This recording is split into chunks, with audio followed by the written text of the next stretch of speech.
And for today's video, good morning. Ito yung ating ulam.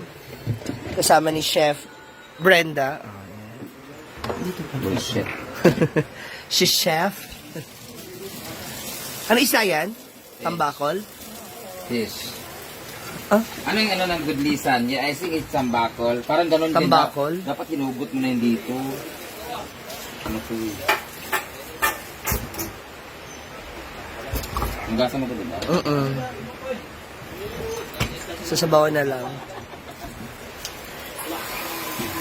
Kung nagaganyan ka, ilagyan na namin ito ng tubig. Bago siya. Hindi. Parang steam. I-steam mo muna. Ay, yung pakabawon, magaling ko ang ulo. Ay, yung mga ulo. O, di bibili nga ng gulay. Oo, para tinola. Kasi nagsasabaw yung mga ano. Nagdito. Konti lang pala nito. Yung iba pa. Ito lang yun. Ayan. Tapos, ilagay natin yung sahog. Bawang sibuyas. Para kapag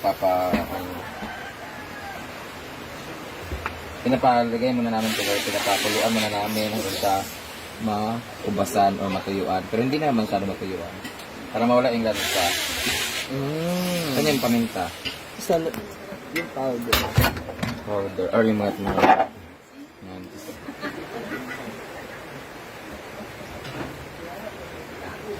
Tapos mamaya nalagyan ng suka pag ano na.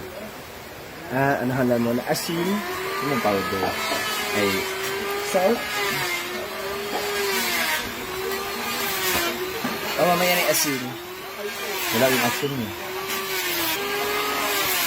Then, lalagyan mo ng... Kung pag-blip pa lang natin sa iba na yun. Lagyan ba natin ng ano to? Ng... Lagyan ko na siya ng magic sarap para nagkakalasan na rin siya.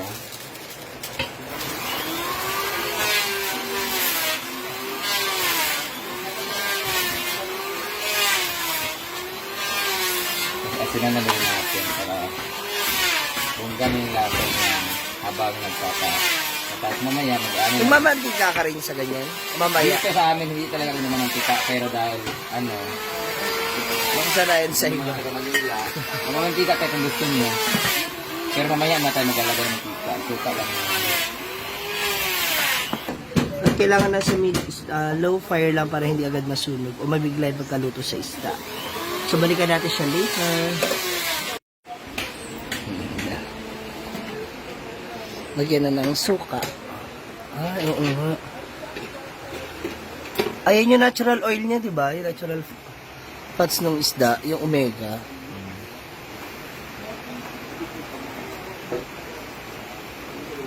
gusto kasi na ni Ma'am si G na ano maraming sabaw. Sabaw. Kahit sabaw lang. Kaya dahil napakuluan na natin siya. Ay, may kuha tayo ng siling ano. Green. Dalawang siling. At dahil kailangan nga natin ng sili, ayan, o diba? Instant harvest. Wala dito sa siling green. Diba? Kabog. Dahil wala kaming vinegar dito na maasim na suka. Itong suka na to ay tuba pero maasim na siya pero hindi pa ganun ka ano. Lagyan na natin.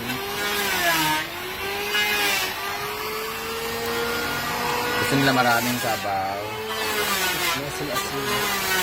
Tapos lagyan natin yung fresh from the farm. And lagyan natin siya ng maasim na calamansi juice. Ang gusto ni Ma'am si G may oil. Gusto mo may oil? Yeah. Mas ano kasi siya, parang mabilis siyang... Kami nga dito, hindi kami nag-ano eh, nagabawang. Oil. Lagyan na rin natin ng konting pati.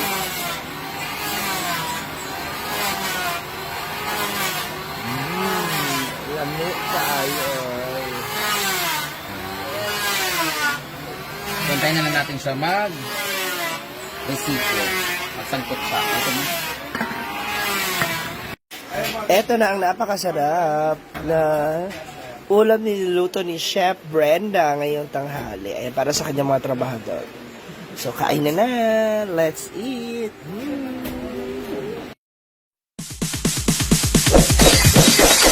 It's DJ.